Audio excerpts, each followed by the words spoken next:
Here we go. And you are about to experience the Skip Bayless Show, brought to you by David Protein Bars. I start with this, with Austin freaking Reaves of the Los Angeles Lakers doing things I can't imagine, doing things that blow me away night after night. Does anybody see this but me? Austin Reaves has become the greatest undrafted NBA player ever. And the truth is, it ain't even close anymore. Austin Reaves has risen farther, faster, given expectations, than any player ever, and it ain't even close.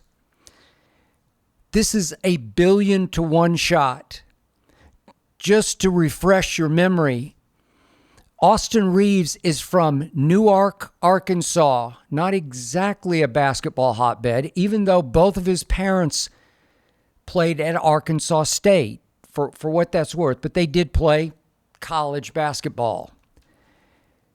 This is a town of 1,180, about an hour and a half northeast of Little Rock, Arkansas. This is where Austin Reaves grew up as a skinny white kid wanting to play a black-dominated sport of NBA basketball.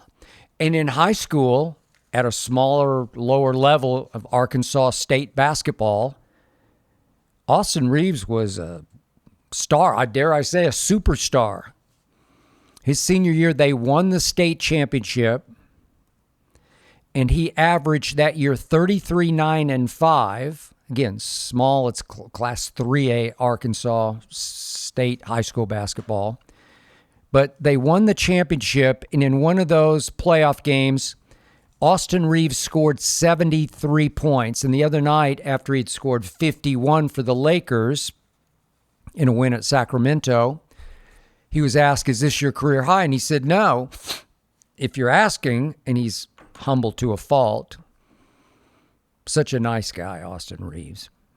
He turns into somebody else on the basketball court, almost the way Brady, I'm not saying he's Tom Brady, but almost the way Brady turned into Psycho Tom. Austin turns into Psycho Austin on an NBA basketball court. But he was asked after the game, career high? No, I scored 73. And he ticked off every single stat from that game, knew it cold, inside and out. Because, and I don't throw this word around loosely, he has basketball genius about him.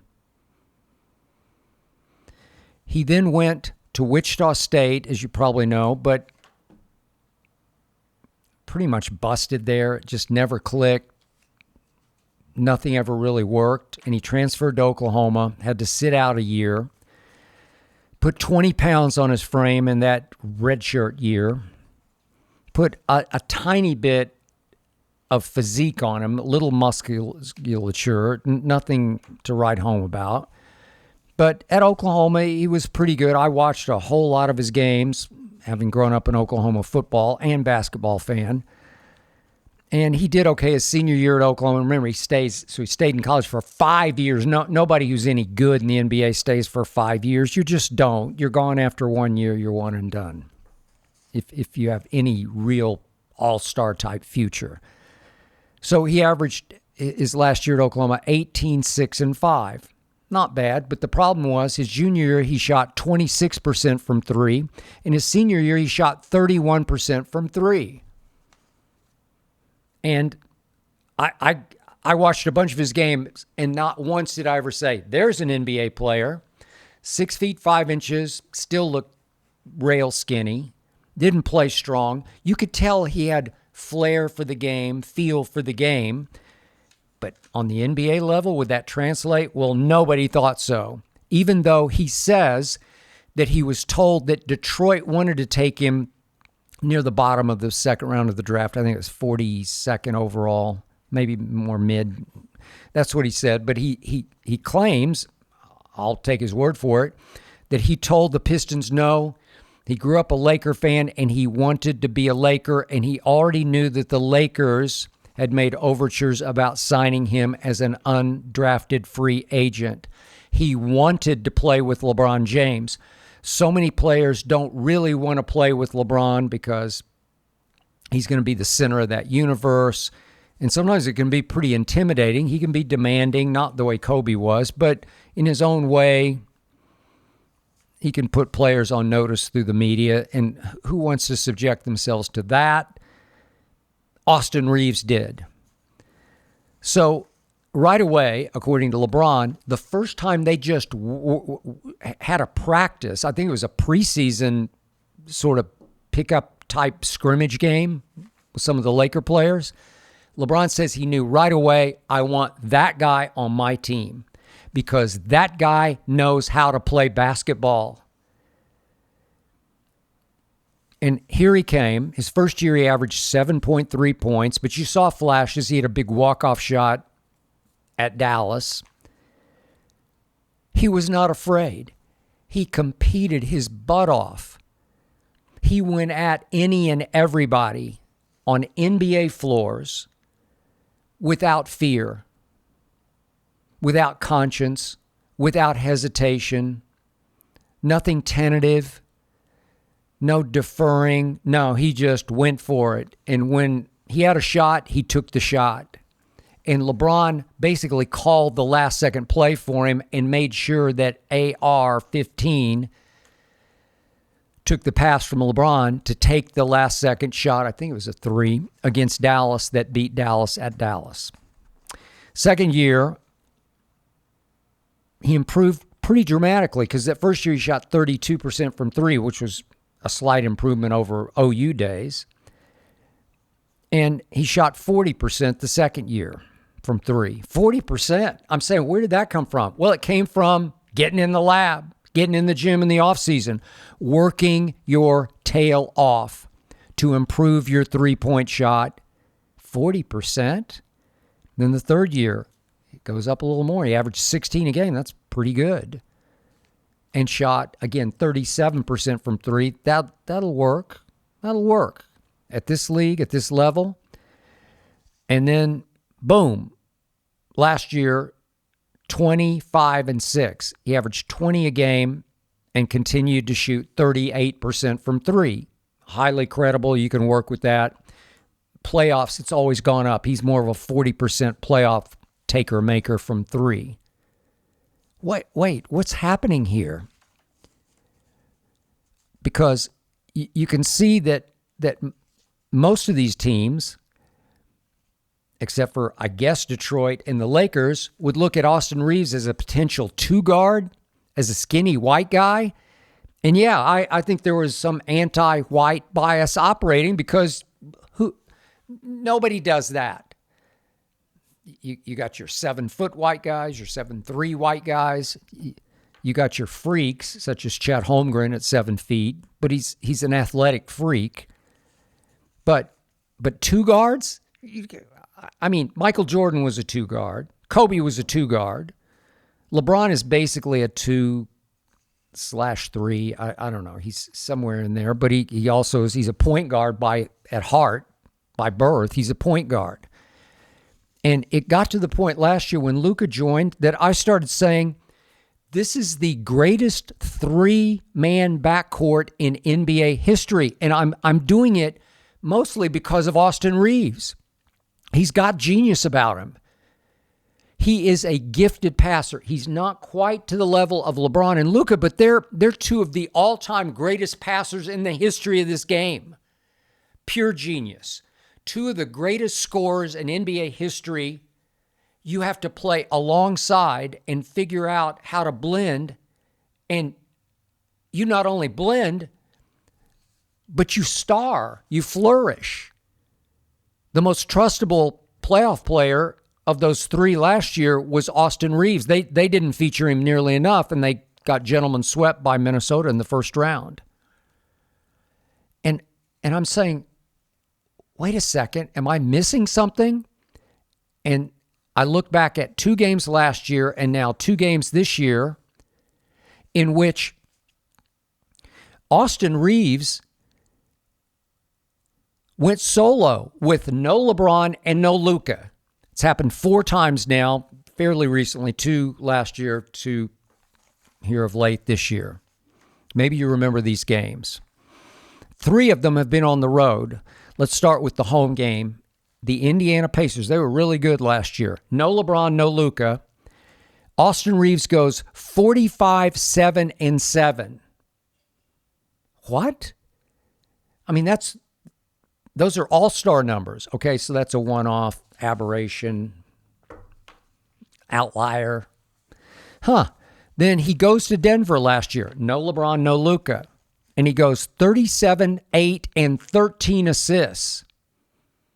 Wow, that's pretty good against a really good Denver team at Denver.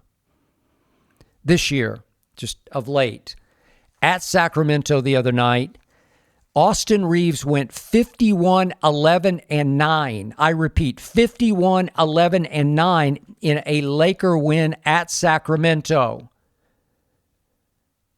What? 51-11-9? Those are all-star numbers. And then finally, with no Luka and no LeBron in a back-to-back on Monday night at home against Portland, they did lose the game. It's a tough turnaround. But he goes 41-4-5. And remember, the crowd's going to be a little distracted because the Dodgers are playing a home World Series game. Tough turnaround, tough circumstance for the Lakers, again, without LeBron and without Luka. So not exactly a small sample size without the 2 megastars. That's 4 games of fairly recently here. And in those 4 games, check this out. 4 games, no Luka, no LeBron. Austin Reaves has averaged 44 a game. He has averaged 8 rebounds per game for 4. He has averaged 9 assists per game for 4 games. He has shot 54% from the floor as the primary scoring option for the Lakers without LeBron and Luka. He shot 46% from 3 when obviously the defensive focus is going to be on Austin Reaves as the primary offensive option. He has made 95% of his free throws. That's 53 of 56 free throws in those 4 games. I mean, these are Hall of Fame numbers, and I'm not saying Austin Reaves is Hall of Fame bound. I'm just telling you they're star numbers. He is screaming to you, I can be a star in this league, not just a good player, not just a routine starter. He can be a 2-guard star in the National Basketball Association as a Los Angeles Laker, even without the 2 megastars. And I hark back to a game back in 2023, I believe it was. It was the year Boston won the championship. The Celtics, they were the best defensive team pretty easily, on a roll, on their way to winning the championship on the night of February 1st. A Thursday night at Boston. There's no LeBron and no Anthony Davis for the Lakers, who pulled off a momentous, just a monumental upset, a shocker, really, of the whole season. Lakers win that game 114-105 because Austin Reaves went for 32 points in that game against the best defensive team in their building. 10 of 17 from the floor, 7 of 10 from 3 he shot, and made 5 of 7 free throws to score 32 points. So people, I know lots in Laker Nation sort of sarcastically refer to Austin Reaves as Hillbilly Kobe. Well, I mean, you can knock the hillbilly off and say this was at least Kobe-esque. Seriously, this is legit. These aren't fraudulent, padded numbers. This is where you say, I see you. You're a star. So I look, let's go big picture, then little picture. Look, big picture. Who are the greatest undrafted NBA players ever? Jeremy Lin had that sensational run with the Knicks that one year. And then he kind of bounced around, played 9 years. He was a good player, averaged 12, 7, and 4. Not bad, but no. Avery Johnson, I know him, I love him. Point guard for the Spurs for a while. Nice player, but just a pure point. Averaged 8, 2, and 6. Okay. Alex Caruso, defensive ace specialist, has been kind of a driving force leadership-wise of the Oklahoma City Thunder, but Austin Reaves versus Alex Caruso, the ex-Laker. They used to say the Caruso out here in L.A. Man, I'm taking Austin Reaves on offensive firepower. And by the way, Austin has been criticized some for his defense, as has LeBron, as has Luka. But Austin Reaves will scratch and claw on defense. He's quicker than you give him credit for, or he couldn't create the shots that he creates. He fights hard on defense, and he will give you a couple of steals a game on defense. And then speaking of defensive aces, my friend Bruce Bowen, Spur, defensive ace, averaged 6, 3, and 1 for his career, but boy, he could take anybody, Kobe even, and just bother him, just irritate him. Loved him as a defender, but Austin Reaves, no. Here's a good one, Fred VanVleet. You know, of this whole list I'm giving you, probably the best player on this list. He's averaged 15, 3, and 6 for his career. You know, not bad. He's been a 37% three-point shooter, but not a sniper. Not somebody you can count on, depend on from three. That was a problem with the Rockets last year. I know he's hurt this year. God bless him. Hope he returns quickly.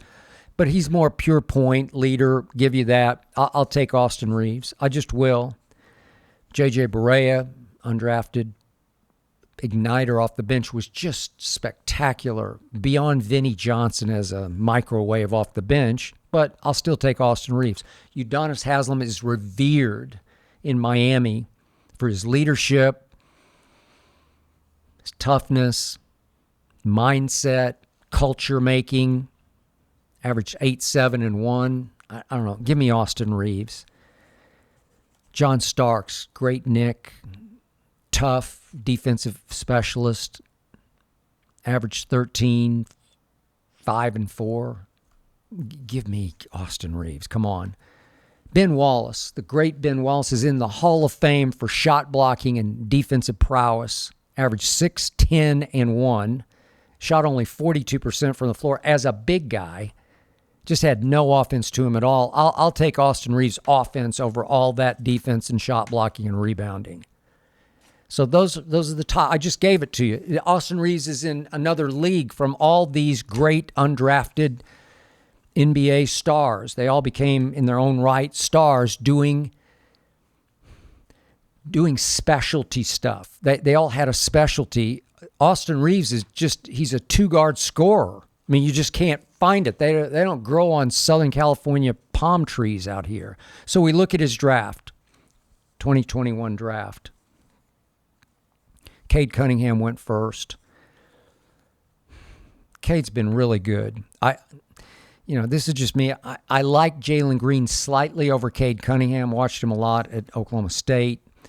Cade's been better than I thought. Jalen Green got stuck with Ime, and I love Ime, but Ime did not love Jalen Green and doghoused him regularly. But you saw the explosive talent in Jalen Green, and I'm holding out final conclusions on him because I want to see him out from under thumb in Phoenix this year. I just want to see what starts to happen to Jalen Green in Phoenix. So it was between those two who would go one. And Cade has been very good, 22, 5, and 7. And then Evan Mobley, I can't argue. He made an all-star team. He's Defensive Player of the Year. He's 16, 9, 3, and 2 blocks. Okay, so I'll give you him, and I'm a big Şengün fan. Just a big fan of Şengün. 16, 9, and 4. Tough, physical, smart, cagey. I give you that. So let's just say at the top of the draft, I go ahead and give you Cade Cunningham, and I give you Mobley, and I give you Şengün at the top of the 2021 draft. Jury out on Jalen Green. Franz Wagner, Scotty Barnes, 17-8-5, Rookie of the Year All-Star team. I don't know, man. I don't know. I've watched him a lot. He's a nice player. I don't know. I would be tempted to take Austin Reaves. I just would. And over Franz Wagner, definitely I would take him. So here's my point. This is all what's going to be on a redraft at the top of the draft. Okay, so if I give you Cade and Evan Mobley and Şengün, I'll throw in Jalen just because I believe in his explosive athletic ability. Franz Wagner can just go off, just light it up. Scotty Barnes. Okay, what if I give you 1, 2, 3, 4, 5, 6? What if I give you 6? 7th is going to be Austin Reaves. I could easily talk myself into making him a top 5 pick in that draft right here, right now. It's hard to gauge and rank Austin Reaves because he's sacrificing so much to play alongside 2 of the all-time greatest scorers. One is obviously the all-time greatest scorer, and 2 of the greatest passers ever. He is sacrificing, and yet last year he goes 25-6, averaged 20 a game, 5 rebounds and 6 assists, having to sacrifice to the egos and the ball hogging of those 2 players who share the backcourt, or he shares the backcourt with. My God. I mean, look harder at this and you say, Austin Reaves is a star stuck in the shadows of the Lakers. If he were playing in Sacramento or Portland, Phoenix, I mean, he'd be an all-star. He'd make the all-star team several years in a row because he's stronger than he looks. He's quicker than he looks. And he's a white guy from a little tiny town in Arkansas. That's impossible.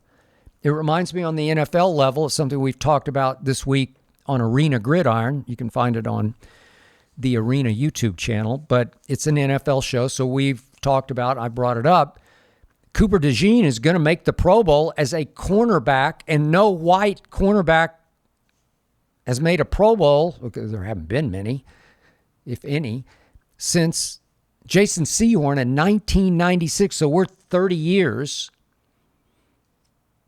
between white cornerback Pro Bowlers, and Cooper DeJean came from this tiny little farming community in Iowa, born in South Dakota, and played at the lowest sort of high school level where he dominated, as you would expect, as a quarterback. He became the Adidas National Player of the Year. Went to Iowa. It's funny, Caitlin Clark is from Iowa, a little white girl who's dominating WNBA. I don't know. Maybe it's something in the water in Iowa because Riley Moss is starting as a white player at cornerback for the Denver Broncos. And my guy Aqib Talib on Arena Gridiron keeps saying he can cover even better than Cooper DeJean. Cooper DeJean is a ball hawk. He picked off Pat Mahomes in the Super Bowl last year. And every time I look up, he's in the middle of a play, Cooper DeJean, blowing it up, tackling, separating receivers from football. It's a 1,000,000,000 shot from a tiny little town to becoming a white Pro Bowl cornerback, from a tiny little town in Arkansas, becoming what I think is an all-star player. Until he goes somewhere else, he's not going to be able to become an all-star because of Luka and LeBron. I don't know. Is anybody noticing any of this but me? I'm just here. I drive home the point. Show me another undrafted NBA player, former player, who's more successful than Austin Reaves has been successful. Show me more firepower. Show me more talent. Show me another white player as a 2-guard. I'm talking about American white players. As a 2-guard, American grown and raised. As a 2-guard, show me somebody better than Austin Reaves. By the way, Ernestine and I really know our protein bars because we live on protein bars, always have them handy for snacks. Need to eat something every 3 hours. That's what I believe. I'm always eating protein bars. She always has a couple in her purse. I take them to the golf course. I just always have in my bag when I go to Arena Gridiron. So I'm here to tell you, we know what we're talking about when it comes to evaluating protein bars. And I have been shocked by how good David protein bars are. Very high in protein. I can't get enough protein. I think they're right at the top of the market, but low in calories. I'm hooked on the blueberry, the chocolate fudge, peanut butter. To me, they're just as good as any candy bar I've ever had. And does David ever have a deal for my viewers, my listeners? If you buy 4 cartons, you can get the 5th one for free. That's a deal. That's 4 to get the 5th free. That's at davidprotein.com / my first name SKIP. That's davidprotein altogether.com / skip to get your 5th carton for free.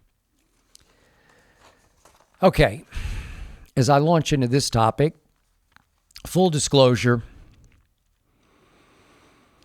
FanDuel has been a sponsor of this Skip Bayless show, and I now work for Underdog, Arena Gridiron, and these are obviously sports gambling companies. So, full disclosure, totally transparent, me to you, this is pretty obvious. Yet and still, I have been stunned in the wake of the recent NBA gambling scandals at the moral indignation I have read and heard out there, the righteous outrage I've heard out there, that all these leagues getting, quote unquote, in bed with these sports gambling companies has led to this downfall. And I keep rolling my eyes and scratching my head, trying to figure out where this came from, as if these companies suddenly invented gambling, which is so utterly not true. Again, I've been doing this for a long time. I was betting on games through an illegal, quote unquote, bookmaker who never got busted, but I was betting on games in high school. Back in the 1960s in high school, I was betting, especially on college football games. I loved it. And I carried my intrigue with betting on college football into my college days at Vanderbilt, found the local bookmaker through some fraternity friends, and I bet every football weekend on college football games. Been going on for a long, long time. In fact, if you know your sports history, and I trust that you do, you know that there was the 1919 Black Sox scandal. Chicago White Sox turned Black Sox. They were accused of throwing the World Series for gambling money. They were acquitted, but they were banned from baseball, all of them, by the then commissioner, Kennesaw Mountain Landis. And that led to a great movie. It's my all-time favorite sports movie, but I'm not a big sports movie guy. It's all fantasy. I prefer the reality, which is better. If you watch the Dodgers Game 3 the other night on Monday night, Lord have mercy, one of the greatest World Series games I've ever seen. Went 18 innings, 6 hours, 39 minutes. I mean, what sports movie can beat that? But 8 Men Out is my all-time favorite sports movie. It came out in 1988. Charlie Sheen was in it in a stable role. John Cusack. It was a very faithful depiction of that 1919 Black Sox scandal. And I found it riveting and chilling and ultimately tear-jerking. Loved it. But that's 1919. Then all through, even in the 50s, there were all kinds of college basketball point-shaving scandals. There was the City College of New York point-shaving scandal. 33 players, ultimately from 7 different colleges, were involved. 86 games were point-shaved. Gamblers paying off players to shave points so that they could win big. That led to a movie that came out in 1974. One of my all-time favorite movies featuring James Caan called The Gambler. It got remade by Mark Wahlberg. But this was James Caan and Lauren Hutton and Paul Sorvino. And this is James Caan as a professor at what feels like NYU, teaching literature, Dostoevsky, and had the point guard in one of his classes and sort of pushed the point guard into a corner to shave points so that James Caan could pay off his gambling debts that were growing by the night, betting mostly on pro basketball, I think, at that point. Great movie, but that's 1974. And then there's a Boston College scandal, 78, 79. And then when I was in Chicago, there was the Northwestern point shaving scandal. This is Northwestern. Came to fruition, and it was 1998. The Tim Donaghy scandal with the NBA referee. That was 2006 and 7. You remember Pete Rose was accused of betting on baseball while he was a manager and accused of betting on his own team and against his own team. And I can even go back to the 50s, the Alex Karras scandal. You might remember Alex Karras as an actor in Blazing Saddles playing Mongo. But Alex Karras was a really good football player, a defensive tackle, and he had a gambling scandal. It's just throughout sports history. And I'm saying these new gambling companies have led to this downfall. I think not. It's always there. It will always be there. People like to gamble. It's fun to gamble. You need to gamble responsibly. I did, as I've said before, I got to the point in college where I got a little bit in a hole, and then I got lucky with a game I bet on with my Vanderbilt Commodores at Ole Miss, now featuring Lane Kiffin. But at Ole Miss, my Commodores back door covered and saved me having to call my mother for some money because I didn't have any. And I just decided I wasn't going to bet anymore because it's just too crazy. But now I bet my pride constantly right and left on national TV and national videos, and I scratch my itch this way, but I'm blessed to do that. I don't win or lose any money, although I think when I left Shannon Sharp, I was up 70 cases of Diet Mountain Dew. Now Aqib Talib and I are 1-to-1 in our bets.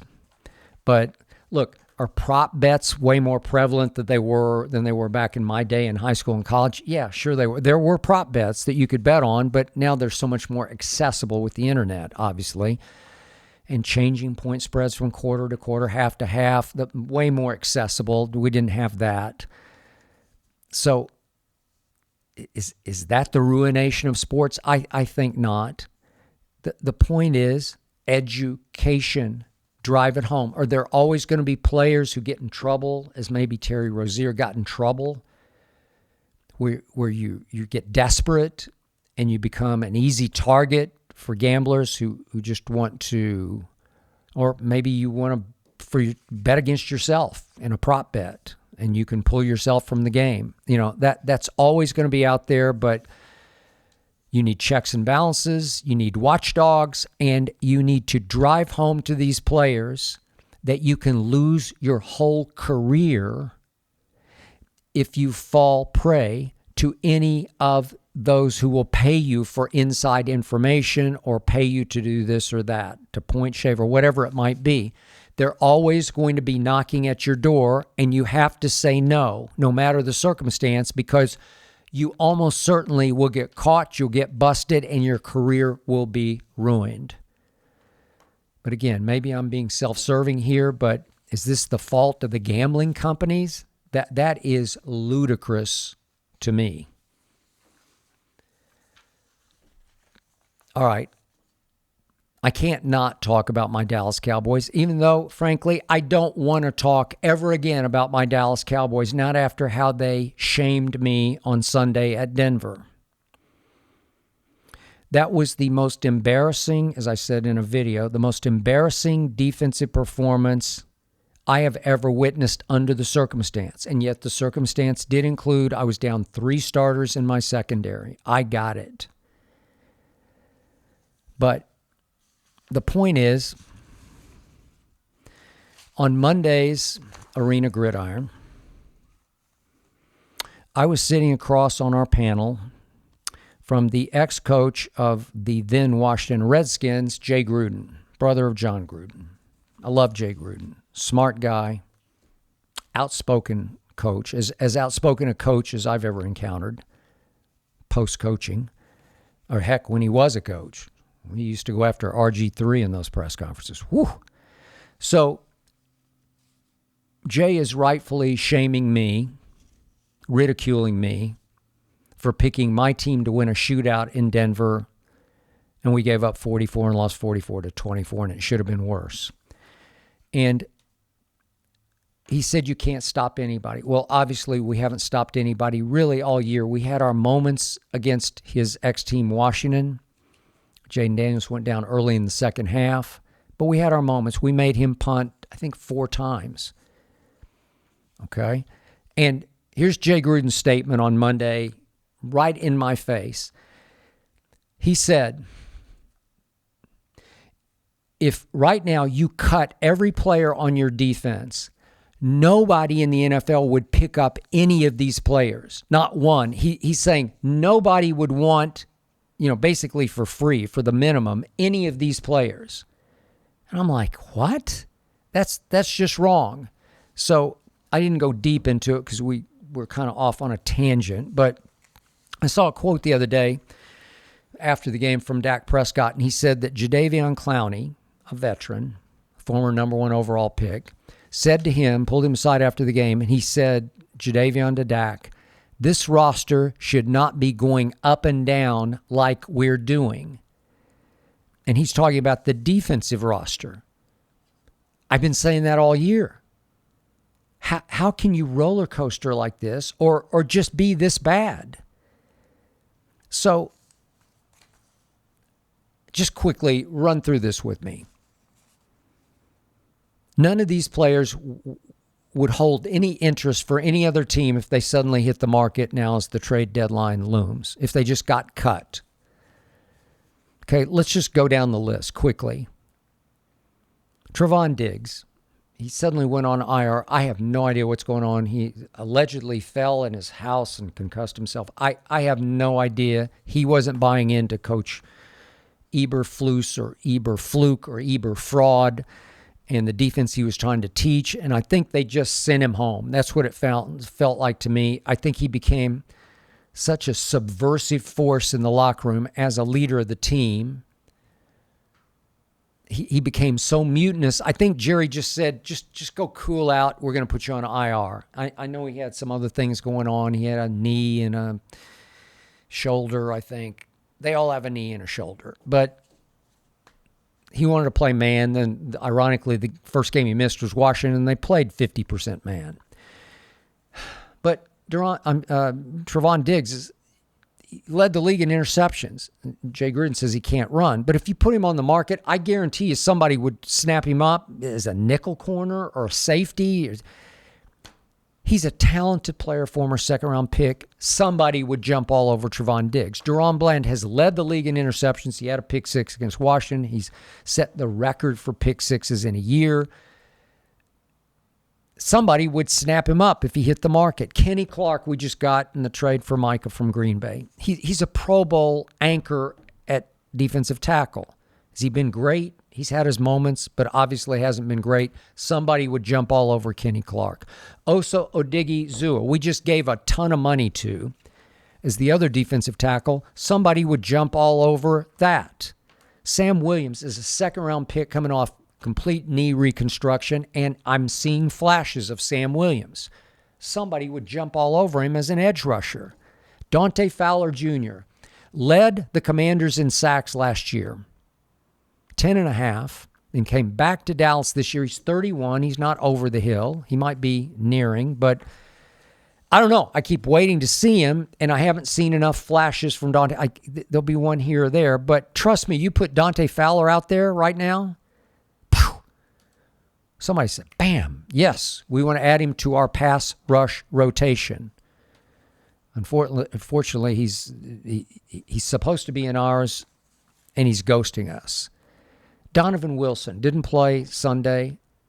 He is a banger of a safety. I know he gets beat deep occasionally. He busts coverages occasionally. He's probably more of a linebacker than a strong safety, but he just plays his tail off, plays hard, plays smart against the run. He's a good football player. Trust me, somebody's jumping all over him. Malik Hooker, former first-round pick, out at the moment on IR, but he's still at the back end of his prime. Good player. Somebody would jump all over him. Donovan Ezeruwaku, second-round pick. I have lauded out of Boston College. I saw flashes at Denver. I see flashes every game. They love him. They think he's going to be a star. You don't think somebody would jump all over Donovan E? Yeah, they would. Marshawn Nealon, he waved at one of those Denver running backs the other day, got caught out of position. Second-round pick. He's been strong against the run. Somebody would jump all over him. James Houston, I've raved about him, drafted by Detroit. He's only 26. Jay Gruden said the other day, oh, he's old. No, he's not. He's 26. I see flashes during a game, and then I see no-show. And then the other day, of course, he lined up offside on what became the crucial play of the game. We should have been up 7-0 at that point. Don't get me started, but we did stop Bo Nix, overamped on 3rd and 7. He misfired again after he'd thrown the early pick. We're going to get the ball back with a chance to go down and make it 10-0, and James Houston lines up offside. But if he's a professional pass rusher, you put him on the market at 26, I guarantee you people would jump all over him.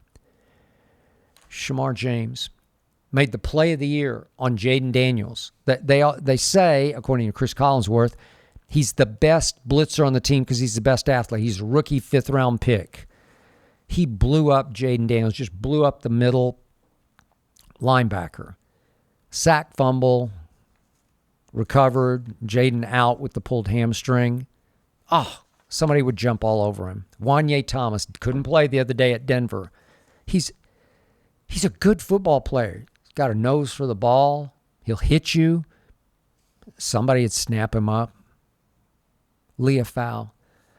Maybe he's more of a special teams player, but to me, he's the best blitzer on the team because he is kamikaze. He will knock your block off. Somebody would jump all over Leah Fowl if he hit the market. And brings me full circle to Kenneth Murray, played for my Oklahoma Sooners, former first-round pick of the Chargers, 23rd overall. He's only 26 years of age. He's only 26, and people treat him like he's 36. He's played pretty well. I don't think he's a great pass defender, but he's played pretty well for this defense. I look at the collection, and I didn't even mention Jadeveon Clowney. I don't know if anybody would take a shot at him, but he's shown me flashes where I say, yeah, I'm glad he's on the roster. I'm glad he's in the rotation. And I've said before, our best defensive player is DeMarvion Overshown, who is due back in 2 more games. The Monday night game at Las Vegas, he says he will be back from complete knee reconstruction. I don't know if he lost a touch of quickness, but he is a game wrecker playing a monster position as sort of a roving Charles Haley-like linebacker when Charles was with the 49ers. I just ran through it for you.